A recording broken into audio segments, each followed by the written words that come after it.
Assalamualaikum semua. Apa khabar anak-anak ustazah yang dikasihi? Baiklah, kita akan teruskan pembelajaran bersama ustazah di sini. Ya, pada hari ini sebelum kita memulakan pelajaran kita, marilah kita sama-sama membaca doa.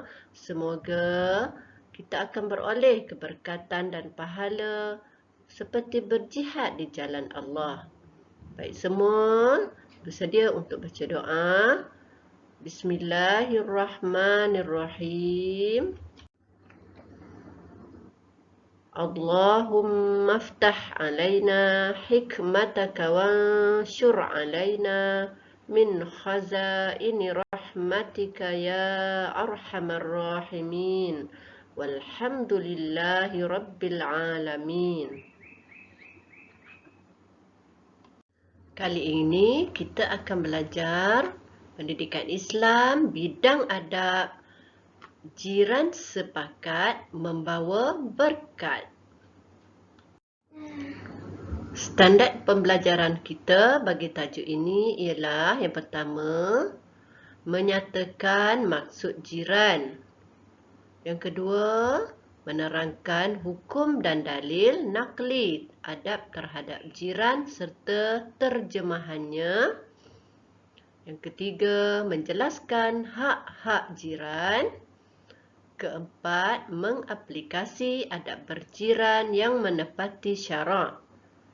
Kelima, menganalisis kepentingan adab berjiran yang menepati syarak. Yang keenam, merumus adab berjiran yang menepati sunnah Rasulullah sallallahu alaihi wasallam. Baiklah, tahukah murid-murid apa itu jiran? Siapa jiran kita? Adakah kita dah tahu, dah kenal siapa jiran kita? Baiklah, jiran ialah orang yang tinggal berhampiran dengan rumah seseorang dan disebut juga tetangga. Ya, kita tahu kan siapa jiran kita. Jiran ialah orang yang tinggal berhampiran dengan rumah seseorang dan disebut juga tetangga ataupun kita sebut jiran tetangga. Kita hayati sabda Rasulullah sallallahu alaihi wasallam an Abi Hurairah radhiyallahu anhu anna Rasulullah sallallahu alaihi wasallam qala Man kana yu'minu billahi wal yawmil akhir fala yu'zi jarah. Rawahul Bukhari wa Muslim. Apa maksudnya?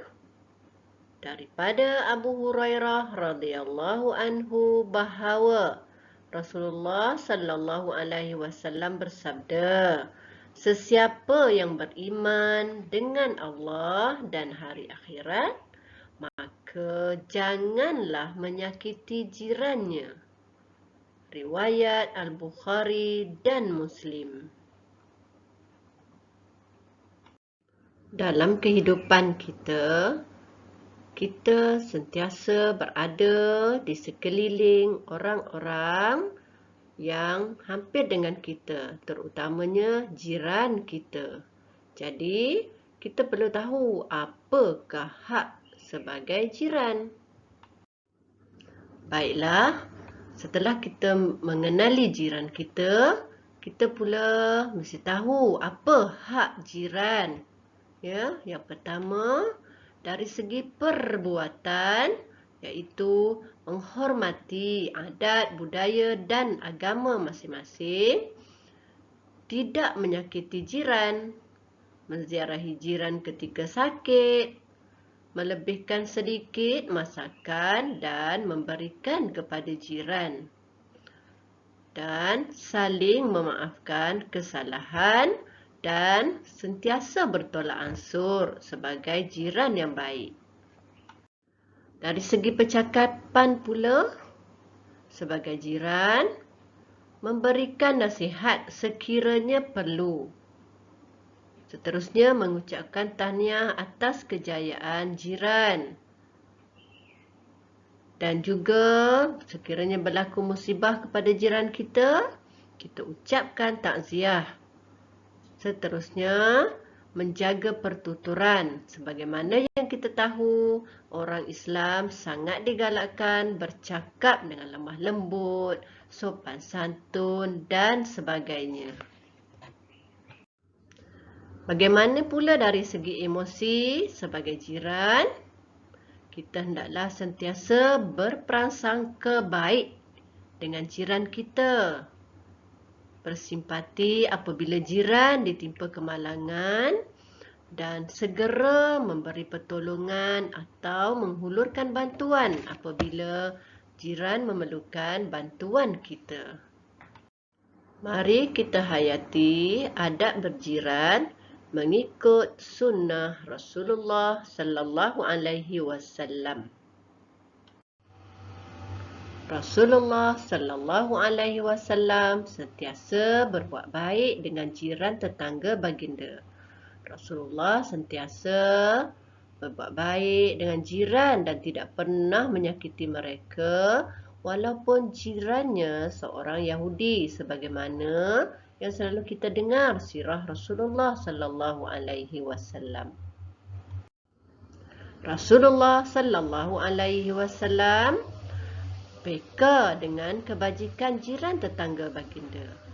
Apabila memasak makanan, Rasulullah akan memberi sedikit makanan kepada jiran, terutamanya apabila berlaku kematian dan musibah, sebagai bantuan dan meringankan beban yang sedang ditanggung oleh keluarga jiran kita, kan?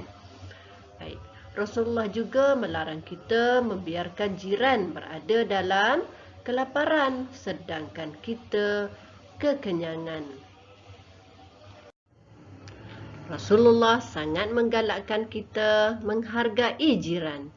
Tidak kiralah jiran kita agama yang lain ataupun bangsanya lain, dan yang kita tahu mereka semua adalah jiran kita.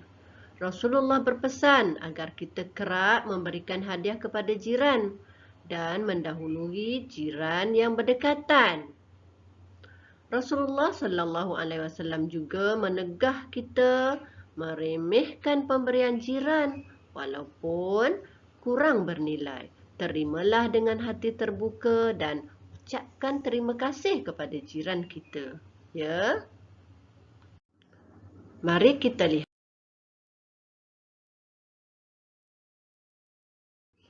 Mari kita lihat kepentingan berjiran terhadap individu. Yang pertama, mendapat pahala dan keredaan daripada Allah Subhanahu wa taala dan menjamin ketenangan emosi apabila seseorang itu mengamalkan adab-adab berjiran. Seterusnya, kepentingan adab berjiran terhadap masyarakat. Yang pertama, kerja yang berat menjadi ringan. Kedua, hidup akan aman dan damai serta harmoni. Ketiga, gejala negatif dapat dibanteras seperti buli, dadah dan sebagainya. Seterusnya, memupuk silaturahim dan kasih sayang dalam masyarakat. Apakah pula kepentingan adab berjiran terhadap negara kita? Negara kita akan maju dan dapat menarik kedatangan pelancong.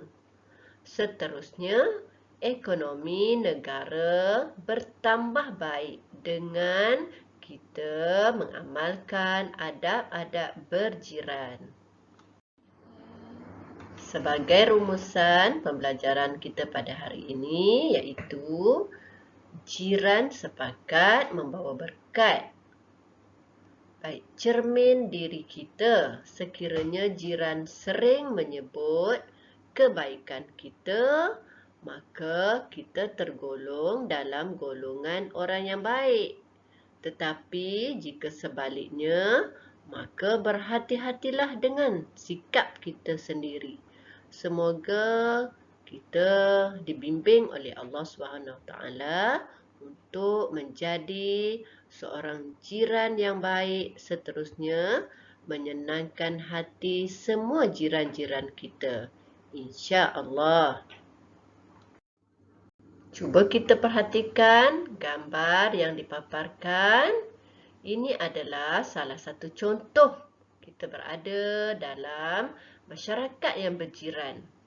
Jiran sepakat akan membawa berkat. Sekian dulu untuk kali ini. InsyaAllah kita akan jumpa lagi. Ustazah ucapkan terima kasih untuk semua. Assalamualaikum.